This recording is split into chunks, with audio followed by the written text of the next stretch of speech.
বিরহ হলো এক অদ্ভুত শূন্যতা, যেখানে ভালোবাসা রয়ে যায় কিন্তু মানুষটা হারিয়ে যায়। অভ্যেসগুলো বদলায় না, শুধু যার জন্য অভ্যেসগুলো ছিল সে আর পাশে থাকে না। সকালের রোদ আজও জানলায় এসে পড়ে, কিন্তু আর কোনো উচ্ছ্বাস জাগে না।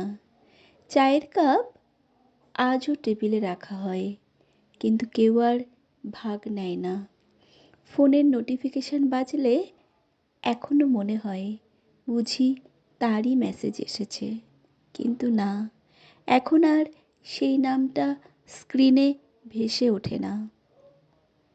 শহরের প্রতিটি রাস্তা, প্রতিটি গলি যেন তার অস্তিত্বের গল্প বলে। যে বেঞ্চটায় বসে একসঙ্গে বিকেল কাটতো সে আজও আছে, শুধু পাশে বসার মানুষটা নেই। বাতাসে আজও তার গায়ের গন্ধ খুঁজে বেড়ায় মন, কিন্তু কিছুই পাওয়া যায় না।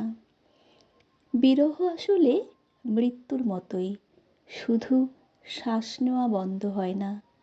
হৃদয়ের এক অংশ বেঁচে থাকে, আরেক অংশ একটা শূন্যতার মধ্যে ডুবে যায়।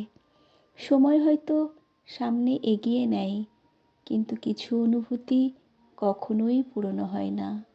কলমে জান্নাতুল ফেরদৌস প্রিয়া, কণ্ঠে আমি সুমিত্রা।